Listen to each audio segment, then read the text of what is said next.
ശാസ്ത്രീയ ഉപനിഷത് പഠനം ക്ലാസ് 271. ഇന്ന് നമ്മൾ നോക്കുന്നത്, ഇപ്പോൾ നമ്മൾ നോക്കിക്കൊണ്ടിരിക്കുന്ന 59ാമത്തെ ഉപനിഷത്തായിട്ട് തൈത്തിരീയ ഉപനിഷത്താണ്. അതിലെ ശിക്ഷാവല്ലിയിലെ 10ാമത്തെ അനുവാദമാണ്. ഇതിൽ ത്രിശങ്കു മഹർഷി ബ്രഹ്മസാക്ഷാത്കാരം നേടിയപ്പോൾ അദ്ദേഹത്തിൻ്റെ അവസ്ഥ, ആ നേടുന്ന അവസ്ഥ, ആ അവസ്ഥയിൽ അയാൾ ചിന്തിച്ച കാര്യങ്ങളെന്നാണ് പറയുന്നത്. ആരെങ്കിലും ബ്രഹ്മസാക്ഷാത്കാരത്തിന് വേണ്ടിയിട്ട് ഈ ജീവിതമെല്ലാം ഉപേക്ഷിച്ച് പോകുന്നുണ്ടെങ്കിൽ അവർ ആ പോകുന്ന അവസ്ഥയിൽ അവരുടെ മാനസികാവസ്ഥ എങ്ങനെയായിരിക്കണമെന്നാണ് ഇതിൽ പറയുന്നത്. അപ്പോൾ എന്താണ് പറയുന്നത്? അദ്ദേഹത്തിൻ്റെ അനുഭവം പറയുന്നത് പോലെ പറയുകയാണ് ത്രിശങ്കു മഹർഷിയുടെ. അപ്പം ത്രിശങ്കു എന്നു പേരായ ഒരു മഹർഷി പരമാത്മാവിനെ പ്രാപിച്ചപ്പോൾ അദ്ദേഹത്തിനുണ്ടായ അനുഭവത്തെ വിവരിക്കുകയാണ് ഇതിലൂടെ. അദ്ദേഹത്തിൻ്റെ അനുഭവത്തിൽ അദ്ദേഹം പറയുകയാണ്,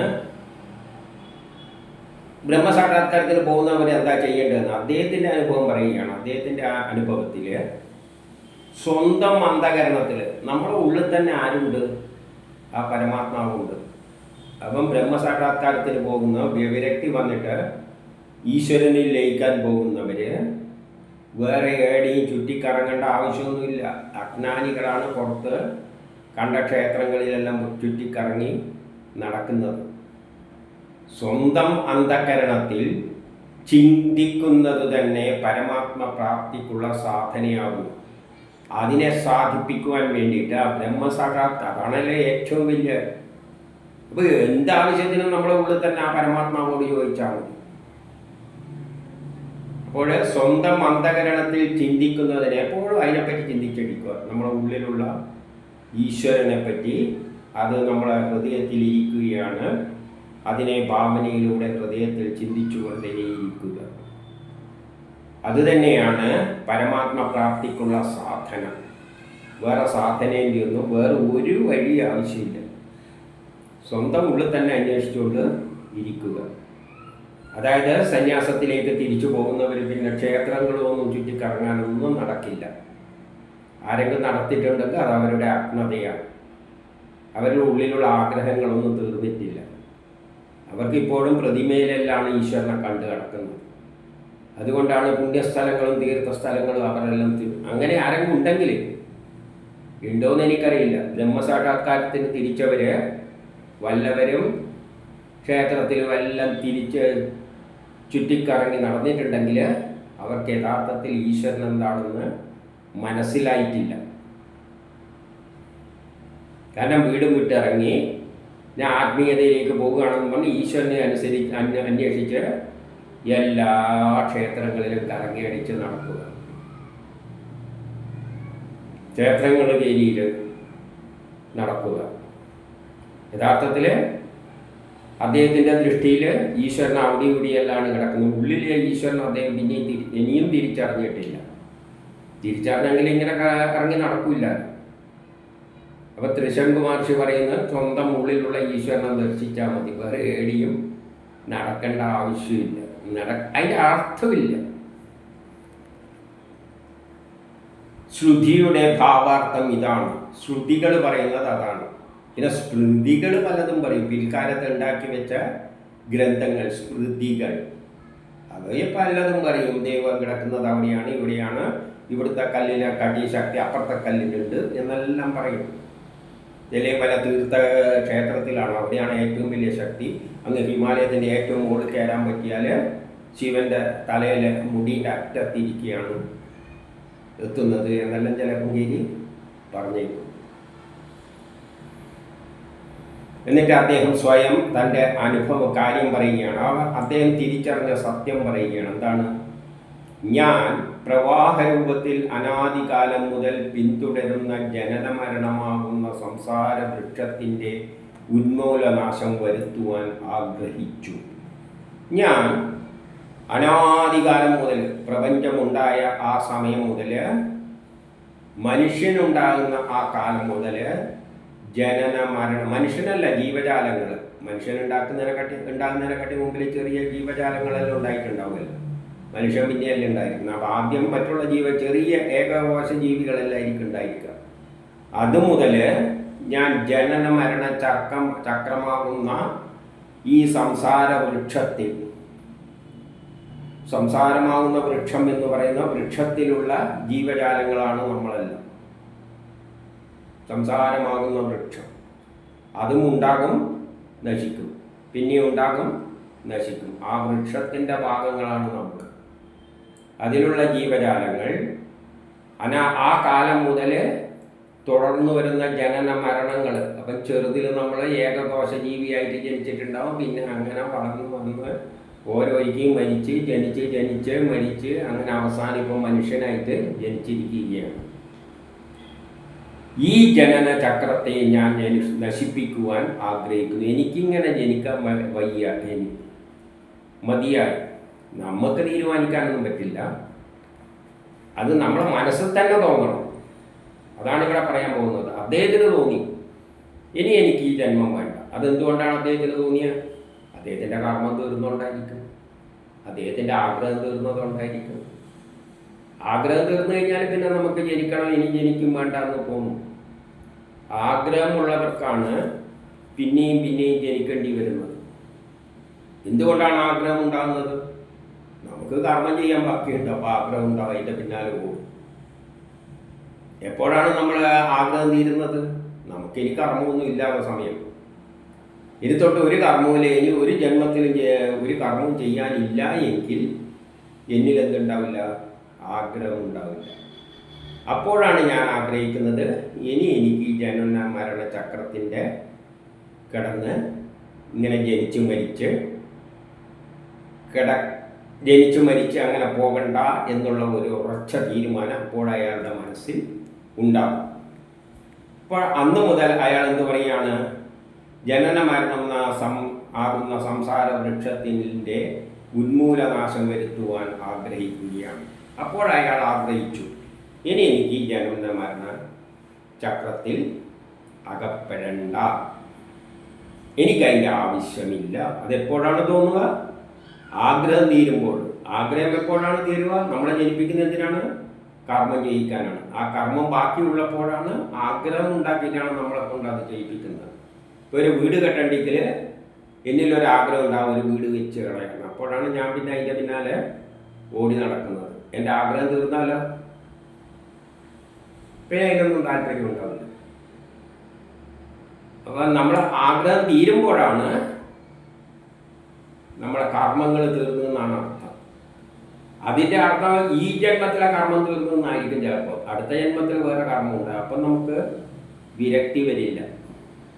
ഇനിയുള്ള ജന്മങ്ങളിലും തീരുമ്പോൾ അതാണ് പറഞ്ഞത്, ഞാൻ അനവമൊക്കെ വർഷം ജനിച്ചു മരിച്ച് കിടക്കുകയായിരുന്നു. ഇപ്പോൾ എനിക്ക് ഇനി അത് വേണ്ട എന്ന തോന്നൽ ഉണ്ടായി. അത് നശിപ്പിക്കാൻ ആ ചക്രത്തെ നശിപ്പിക്കുവാൻ ഞാൻ ആഗ്രഹിച്ചു.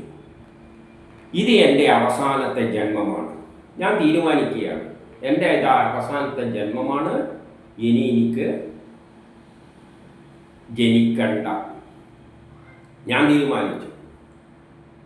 എനിക്ക് തീരുമാനിക്കാൻ പറ്റില്ല. എനിക്കെന്നും കുറേ എന്തെല്ലോ മനസ്സിൽ ആഗ്രഹം ഇങ്ങനെ ഉണ്ടായിക്കൊണ്ടേയിരിക്കും, അതിൻ്റെ പിന്നാലെ ഓടിക്കൊണ്ടിരിക്കും. അത് തീർന്നു കഴിഞ്ഞിരുന്നെങ്കിൽ പിന്നെ ഇതെല്ലാം ഇട്ടെറിഞ്ഞിട്ട് ഞാൻ എപ്പോഴേ ഇട്ടെറിഞ്ഞ് പോയിരിക്കുന്നു. ഈ യൂട്യൂബും എല്ലാം കളഞ്ഞിട്ട് പോകുമായിരുന്നല്ലോ. തീർന്നില്ല. എന്നും ഇതിങ്ങനെ പോണ്ടിക്കൊണ്ട് ഇനിയും അടുത്ത ജന്മത്തിലെ കാര്യം അറിയില്ല. പക്ഷേ എനിക്ക് തന്നെ തോന്നും മതി എന്ന് തോന്നിയാൽ പിന്നെ ഞാൻ ഇതിൻ്റെ പിന്നാലെ ഒന്നും. അപ്പം അദ്ദേഹത്തിന് അത് തോന്നി.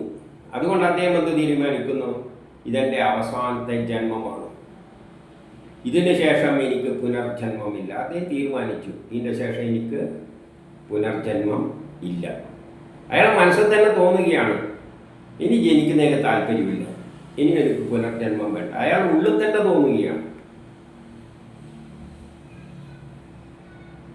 എന്നിട്ടോ എൻ്റെ കീർത്തി പർവ്വത ശിഖരം പോലെ ഉന്നതവും വിശാലവുമാകുന്നു. എൻ്റെ കീർത്തി, അതായത് ഞാൻ എന്ന പ്രമോദ്, പർവ്വതത്തിൻ്റെ ഈ സംസാരമാകുന്ന പർവ്വതത്തിൻ്റെ ശിഖിരം പോലെ, കൊടുമുടി പോലെ അത്രയും ഉന്നതമാകുന്നു.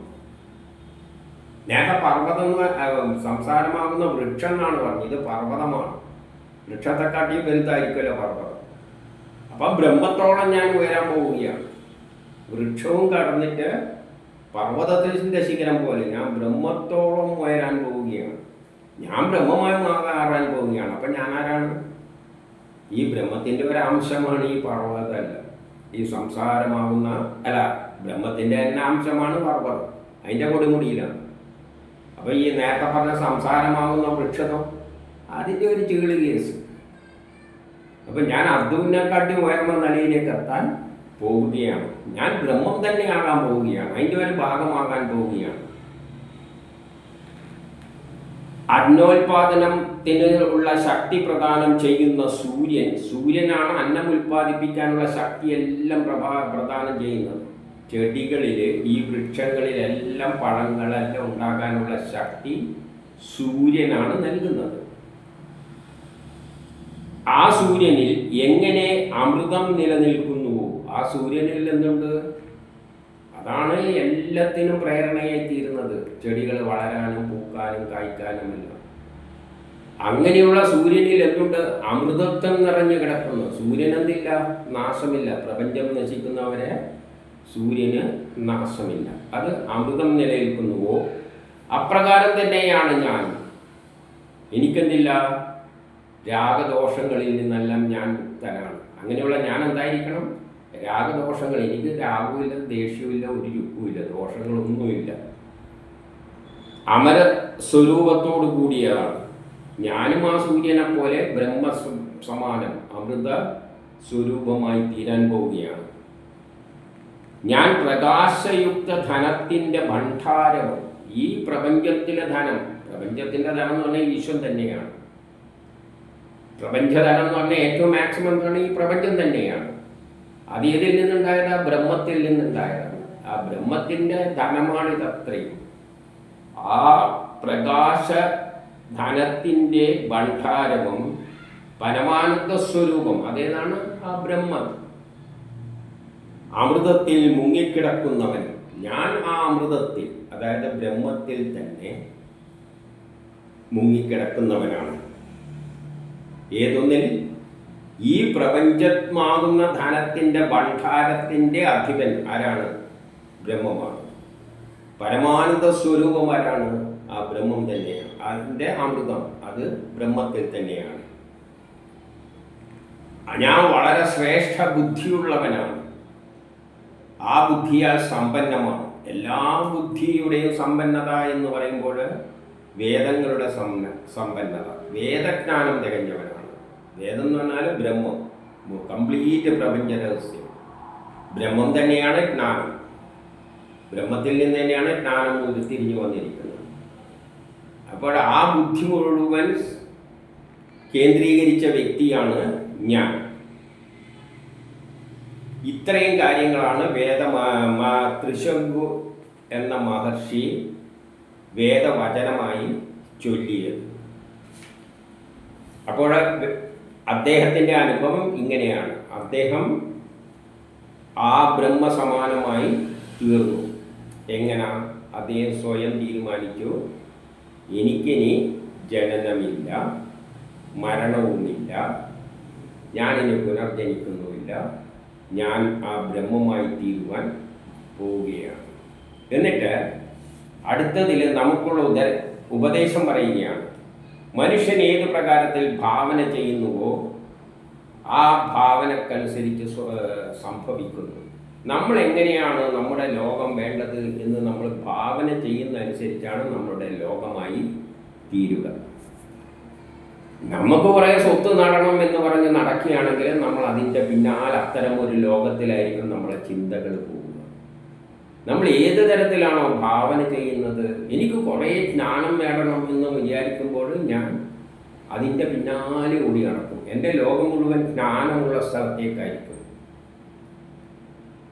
അല്ലെ തിന്നണം കുടിക്കണം എന്ന ഭാവനയോടുകൂടി നടക്കുന്നവനാണെങ്കിൽ എപ്പോഴും തിന്നാനും കുടിക്കാനും താല്പര്യം. അവൻ്റെ നോട്ടം ഹോട്ടലിലേക്കും അടുക്കളയിലേക്കും എല്ലായിരിക്കും.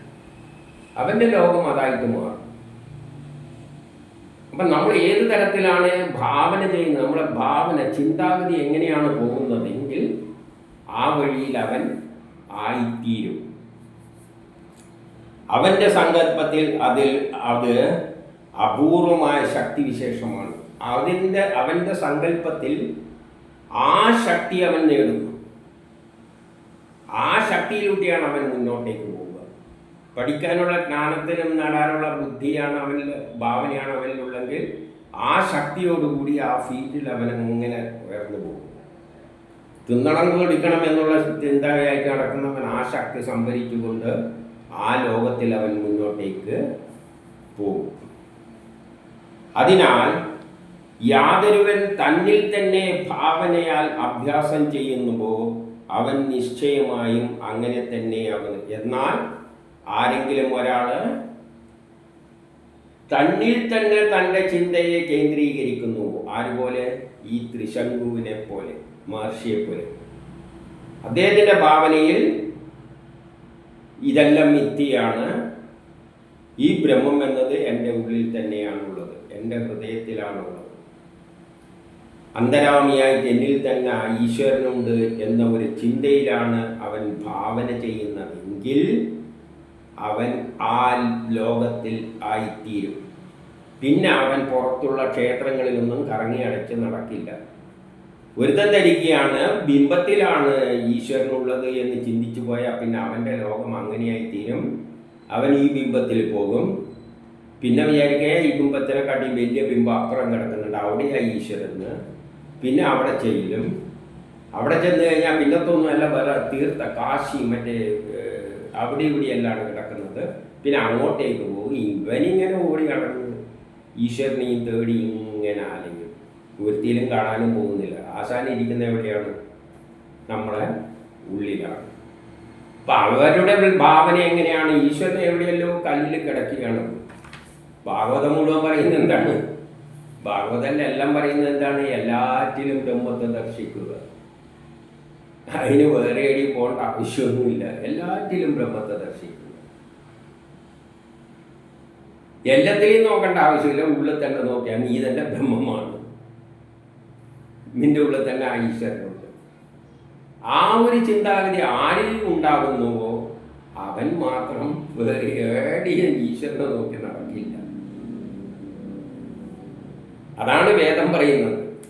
ത്രിശങ്കുവിൻ്റെ അനുഭവത്തിൽ നിന്ന് അദ്ദേഹം പറയുകയാണ്, നമ്മളെ ഭാവന അനുസരിച്ചാണ് നമ്മൾ നമ്മുടേതായ ലോകം സൃഷ്ടിക്കുന്നത്. കല്ലിലാണ് ഈശ്വരൻ, ബിംബത്തിലാണ് ഈശ്വരൻ എന്ന് വെച്ച് കഴിഞ്ഞാൽ ഒരു രക്ഷയില്ല. അവൻ ഈ ലോകത്തിലുള്ള ബിംബം എല്ലാം പൈസയുള്ള അടുത്തോളം ഉള്ള ബിംബം മുഴുവൻ നോക്കി നടക്കും. അവൻ്റെ ഭാവന അനുസരിച്ചാണ്. ഈശ്വരൻ പുറത്താണ് കിടക്കുന്നത്, ഉള്ളിലൊന്നുമില്ല, എല്ലാത്തിലൊന്നുമില്ല. അത് ഏതെല്ലോ സ്ഥലത്ത് കല്ല് വെച്ചിട്ടുണ്ട്. ആ കല്ലാണ് ഈശ്വരൻ കിടക്കുന്നത് എന്ന ഭാവന വെച്ച് കിടന്നു കഴിഞ്ഞാൽ അവൻ്റെ ശക്തി അവനെ അങ്ങനെ തള്ളിക്കൊണ്ടു പോകും. അവൻ കണ്ടെത്തുമെന്ന് ചോദിച്ചു കഴിഞ്ഞാൽ തന്നിലുള്ള ഈശ്വരനെ മനസ്സിലാക്കാതെ പുറത്തുള്ള ഈശ്വരനെ എങ്ങനെ? എല്ലാം ബ്രഹ്മമാണ് എന്ന സത്യം മനസ്സിലാക്കിയവനെ പിന്നെ എന്തിനാണ് ഓടുന്നത്? അപ്പം അവരൊന്നും ഈശ്വരനെ മനസ്സിലാക്കിയിട്ടില്ല എന്നുള്ളത് ഉറപ്പാണ്. ആ ഒരു ബുദ്ധി മനസ്സിലുണ്ടാകണം. എല്ലാം ഈശ്വരനാണ്, ഈ കണ്ണാടിയും ഈശ്വരനാണ്. അതുകൊണ്ടാണ് നാരായണ ഗുരുസ്വാമി എന്തെടുത്ത് കണ്ണാടി എടുത്തു കൊടുത്ത്, കല്ലും എടുത്തു കൊടുത്ത്. നാരായണ ഗുരുസ്വാമി ആ ലെവലിലേക്ക് വരുന്നിട്ടുണ്ട്. എല്ലാത്തിലും ഈശ്വരനെ ദർശിക്കാൻ ഇതാ പിടിച്ചോ ഇതും പിടിച്ചോ. പക്ഷെ അദ്ദേഹത്തിന് അറിയാം എല്ലാത്തിലും ഈശ്വരനുണ്ട്. പിന്നെ ഇന്നതാണെന്നത് അർത്ഥം. അതൊരു ഉയർന്ന ലെവലാണ്. അത് നമുക്ക് ഉണ്ടാക്കിയെടുക്കാൻ വലിയ പ്രയാസമൊന്നുമില്ല. പക്ഷെ നമ്മളെ ഭാവന, നമ്മൾ എവിടെയല്ലോ ആ ഭാവന തെറ്റിപ്പോയി. ആരെല്ലോ പറഞ്ഞ് തെറ്റിപ്പിച്ചിട്ടുണ്ട്. അതിൻ്റെ പിന്നാലെ ആയിപ്പോന്നു നമ്മൾ. സ്വയം അല്പം ഒന്ന് ചിന്തിച്ചാൽ മതി. തൂണിലും തുരുമ്പിലും ഉണ്ടെന്ന് പറഞ്ഞിട്ട് പിന്നെയും നമ്മൾ തൂണിലും തുരുമ്പിലും എല്ലാം ഉണ്ടെങ്കിൽ പിന്നെ നമ്മൾ വീട്ടിൻ്റെ മുമ്പ് തന്നെ ഇല്ലേ തൂണ്, അതിനെ പൂജിച്ചാൽ പോരെ. ഈ തൂണിലുണ്ടോ എന്ന് ചോദിച്ചാൽ എന്നാ അതെങ്കിലും സ്വീകരിച്ചാൽ പോരെ. നമ്മുടെ വീട്ടിൻ്റെ മുമ്പിൽ എത്ര തൂണുണ്ട്. പണ്ടത്തെ കുടിലുകളാണെങ്കിൽ മുറ്റത്തെല്ലാം തൂണുണ്ടാവും. ഇപ്പം പിന്നെ തൂണായിട്ട് ഉണ്ട്, പില്ലറിനാണ് ഇപ്പം ഉണ്ടാക്കുന്നത്. ഇപ്പം നമ്മളെ വീട്ടിൽ തന്നെ പില്ലർ ഉണ്ടെങ്കിൽ അതിന് അതിൻ്റെ അകത്ത് ഇരിക്കുകയാണ് ആര്? നരസിംഹം അതിൻ്റെ അകത്ത് കിടക്കുകയാണ്. ദിവസം അതിൻ്റെ മുമ്പിൽ കൊണ്ടൊരു വിളക്കം വെച്ച് ഒരു മാലയെല്ലാം ഇട്ട് ഭാഗവതം പറഞ്ഞു തന്ന കഥകൾ പറഞ്ഞു തന്നല്ലേ ഏറ്റവും വലിയ ഉദാഹരണം പറഞ്ഞു തന്നിരിക്കുന്നു. പ്രഹ്ലാദനോട് ചോദിച്ചു ഈ തൂണിലുണ്ട്, ഉണ്ട്, അത് അതിൻ്റെ അകത്തുണ്ട്. അയാൾ അടിച്ചു പൊളിച്ചപ്പോൾ അതിൻ്റെ അകത്ത് പുറത്ത് വന്നിരിക്കുകയല്ലേ. അതല്ലേ ഏറ്റവും വലിയ ദേവൻ, ഏറ്റവും വലിയ അവതാരം. എല്ലാ ലോകം പോലും കിടുങ്ങിപ്പോയി. അപ്പം പിന്നെ നമ്മളെ വീട്ടിലുള്ള ആ തൂണിൽ പൂജിച്ചാൽ പോരെ, എന്തിനേയും ഓടി കിടക്കുന്ന കുറച്ച് വലിയ തൂണ് വേണ്ടിക്ക് വലുതുണ്ടാക്കണം. മേശി വീട് വെക്കുമ്പോൾ മേശിയോട് പറയണം മുമ്പിലൊരു വാതിൻ്റെ മുമ്പ് തന്നെ വലിയൊരു തൂണ് വേണമെന്ന്. എനിക്ക് എന്തിന്? ദിവസവും മാലയിട്ട് വിളക്കെത്തിക്കാൻ. ഇതെല്ലാം നമ്മളെ ഭാവനക്കനുസരിച്ചാണ് വീഴുക. അങ്ങനെയാണ് ചിലവരെല്ലാം ഓരോ ഭാവനക്കനുസരിച്ച് യൂട്യൂബ് അപ്ലോഡ് ചെയ്തിരിക്കുന്നുണ്ട്. ആ ഭാവനക്കനുസരിച്ച് വീട്ടിൻ്റെ ഇങ്ങനെ വേണം, വീട്ടിൻ്റെ മൂലക്ക് അത് പാടില്ല എന്നെല്ലാം പറഞ്ഞിട്ട് ഓരോ കഥകൾ ഇങ്ങനെ ഉണ്ടാക്കി ഓരോ ദിവസവും ഓരോന്നുണ്ടാക്കും. വിളക്ക് ഇങ്ങനെ കത്തിക്കണം, വടക്കോട്ട് തെക്കോട്ട് 5 തിരി 4 തിരി 1.5 തിരി, കന്നിമൂല കക്കൂസ്, ഇങ്ങനെ ഓരോ ദിവസം ഇങ്ങനെ മുളപ്പിച്ചെടുക്കുകയാണ്. നമ്മുടെ ഭാവന അനുസരിച്ച് ഇങ്ങനെ ലോകം പുതിയ ലോകങ്ങൾ ഉണ്ടാകുക. അതെല്ലാം ശ്രുതികളല്ല. ശ്രുതികളാണെങ്കിൽ എല്ലാ മണ്ണാങ്കട്ടയിൽ വന്നിട്ടുണ്ട്, ഈശ്വരനുണ്ട്. കഥയിലുള്ളത് എടുക്കണ്ടെങ്കിൽ ഇതാ ഭംഗിയുള്ള തൂണ്. അപ്പം ഇനി തൊട്ട് വാസ്തുശാസ്ത്രത്തിൽ വീട് വെക്കുമ്പോൾ മുമ്പിൽ എനിക്കൊരു നല്ല തൂണ് വേണം. അതിൻ്റെ അകത്താണ് ആരിയിരിക്കുന്നത്? ആരാണ്? നരസിംഹമൂർത്തി. എന്നിട്ട് അതിൻ്റെ മുമ്പിൽ ഒരു വിളക്കെല്ലാം കത്തിച്ച് വെച്ച്. കഥയിൽ അതാണ് ഇത്രയും വ്യക്തമായിട്ടുള്ള ഏറ്റവും വലിയ ദേവനായിട്ട്, ലോകം മുഴുവൻ കിടുങ്ങിയ ദേവനായിട്ട് ചിത്രീകരിച്ചിരിക്കുന്നത് ആ തൂണിലുണ്ട് എന്നാണ്. ഉണ്ട്, ഭാഗവതം പറഞ്ഞല്ലേ. പിന്നെ നമുക്ക് തൂണുണ്ടാക്കി പൂജിക്കുന്നതിന് എന്താ കുഴപ്പം? എല്ലാം കിടക്കട്ടെ, എന്തിനാ കുറക്കുന്നത്? അപ്പോഴെന്താണ്? തന്നിൽ തന്നെ അഭ്യാസം തുടരണം. അപ്പോൾ അദ്ദേഹം എന്ത് ചെയ്തു? തന്നിൽ തന്നെ ഈശ്വരനെ ദർശിക്കാൻ വേണ്ടി ദിവസവും അഭ്യാസം തുടങ്ങി. അത് മതി, അതാണ് സത്യം. ഞാൻ ഈശ്വരനാണ്, ഞാൻ തന്നെയാണ് ഈശ്വരൻ എന്ന് ചിന്തിച്ചു കഴിഞ്ഞാൽ പിന്നെ വേറെ ദൈവങ്ങളെ നോക്കി അന്വേഷിച്ച് നടക്കേണ്ട ആവശ്യമുണ്ട്. വേറെ ദൈവങ്ങളെ അന്വേഷിച്ചിട്ട് നടക്കുക. ദൈവങ്ങൾക്ക് ഉറപ്പൊന്നുമില്ല നാട്ടിൽ. താൻ തന്നെയാണെങ്കിൽ പിന്നെ എന്തിനാ വേറെ ദൈവത്തിൻ്റെ പിന്നാലെ പോകുന്നത്? നമ്മൾ സ്വയം ഒരു ദിവസം ദൈവമാണെന്നങ്ങ് ഇറങ്ങാം, കുഴപ്പമൊന്നുമില്ല. ഭാഗവതം പറഞ്ഞ തന്നെയാണ്, വേദങ്ങൾ പറഞ്ഞ തന്നെയാണ്, ഞാൻ തന്നെ ദൈവമാണ് പറഞ്ഞിട്ടുണ്ട്. ഞാൻ ദൈവമാണ്. ആര് ചോദിച്ചാലും ധൈര്യത്തിൽ പറയണം, ഞാൻ ഇന്ന് മുതൽ ദൈവമാണ്, ഞാൻ തിരിച്ചറിഞ്ഞിരിക്കുന്നു, ഞാൻ ദൈവമാണ്. വിശ്വാസമില്ല ആൾക്കാർ വിശ്വാസം ഉണ്ടെങ്കിൽ ഇങ്ങോട്ട് വന്നോട്ടെ എന്ന് നമുക്ക് പറയുന്നത് നമ്മൾ തെറ്റൊന്നുമല്ല ചെയ്യുന്നത്.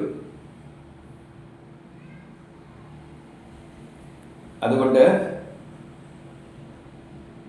അവർ നിശ്ചയമായും അങ്ങനെ തന്നെയായിത്തീരും. തന്നിൽ തന്നെ ഈശ്വരനെ ദർശിച്ചിട്ട് താൻ ഈശ്വരനാണെന്ന് ചിന്തിക്കുന്നവൻ നിശ്ചയമായിട്ടും അവൻ ഈശ്വരനായി തീരും. പക്ഷേ അവന് നല്ല ശ്രദ്ധ അത്യാവശ്യമാണ്. ഇക്കാര്യത്തിൽ നല്ല ശ്രദ്ധയുണ്ടായിരിക്കണം.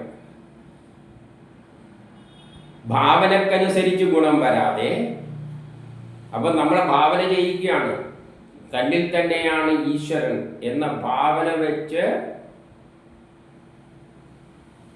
പ്രവർത്തിക്കുമ്പോൾ ആ ഗുണം കിട്ടാതെ ഞാൻ ഈശ്വരനാണ് എന്ന ഭാവന വെച്ച് ചിന്തിക്കുമ്പോൾ എല്ലാം ഈശ്വരനാണ് എന്ന ചിന്തയിൽ നിന്നാണ് എങ്കിൽ പിന്നെ ഞാനും ഈശ്വരൻ ആണ് എന്ന ചിന്ത വരുന്നത്. എല്ലാം ഈശ്വരനാണെങ്കിൽ പിന്നെ അവിടെ തപ്പേണ്ട ആവശ്യമുണ്ട്. ഞാനും ഈശ്വരൻ തന്നെയല്ലേ.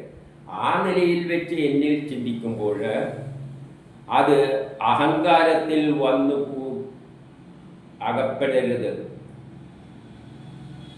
അപ്പോൾ അഹങ്കാരം ഉണ്ടാകരുത്. എപ്പോഴാണ് അഹങ്കാരം? ഞാൻ ഈശ്വരനാണ്, നിങ്ങളൊന്നും ഈശ്വരനല്ല, നിങ്ങളെല്ലാം എൻ്റെ അടുത്ത് വന്നോളൂ, ഞാൻ നിങ്ങളെല്ലാം അനുഗ്രഹിക്കാമെന്ന സ്റ്റേജിലേക്ക് പോകരുത്. അപ്പം അഹങ്കാരമായി ഞാൻ ഈശ്വരനാണ്, വരുന്നതെല്ലാം ചീള് കേസ്. അപ്പം അവരെ എല്ലാം പിടിച്ച് അനുഗ്രഹിക്കുക. അപ്പോൾ അഹങ്കാരം ചെയ്യും. അങ്ങനെയല്ല വേണ്ടത്. എല്ലാവരും വരുമ്പോൾ അയ്യോ ഭഗവാനെ എന്ന് പറഞ്ഞാൽ അവരെ പിടിച്ച് പോയി കെട്ടിപ്പിടിച്ച് അവരെ ആശീർവാദം ഇങ്ങോട്ടേക്ക് ആകണം. ഞാൻ ഈശ്വരനാണ് എന്ന ചിന്ത വരുമ്പോൾ പിന്നെ അഹങ്കാരമില്ല. ഏതൊരു തെണ്ടിയും വരികയാണെങ്കിൽ പിച്ചക്കാരനും വരികയാണ്, ഭഗവാനേ എന്ന് പിടിച്ചിട്ട് ആ കാലിൽ പോയി നമസ്കരിക്കണം.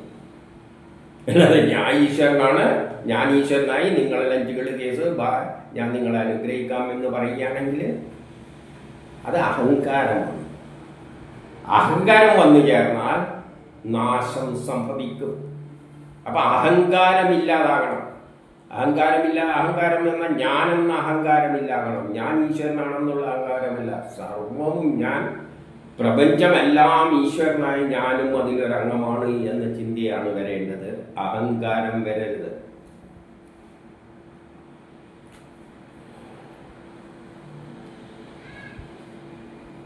ഇത് ശരിയായി മനസ്സിലാക്കുന്നവന് ഈ ദൂഷ്യത്തിൽ അകപ്പെടുമെന്ന ശങ്ക ഉണ്ടാകേണ്ട കാര്യമില്ല. ഈ സത്യം ശരിയായി മനസ്സിലാക്കുന്നവന് ഈ ദുർഗതി സംഭവിക്കും, അഹങ്കാരം മൂലമുള്ള നാശം സംഭവിക്കും എന്ന ശങ്കക്കർത്ഥമില്ല. അഹങ്കാരം വന്നു പോകുമോ എന്നുള്ളത്. അഹങ്കാരം എന്ന ശബ്ദം, അഹങ്കാരം വരുന്നത് ഞാൻ എന്ന ചിന്തയിൽ നിന്നാണ് അഹങ്കാരം ഉണ്ടാകുന്നത്. ഞാൻ ദേവനായി മാറി, നിങ്ങളെന്നും ചീള് കേസ്. അതല്ല അർത്ഥം. ഞാൻ ഈശ്വരനാണ്. എന്തുകൊണ്ട്? എല്ലാം ഈശ്വരനാണ്, മുമ്പ് കിടക്കുന്നതെല്ലാം ഈശ്വരനാണ്.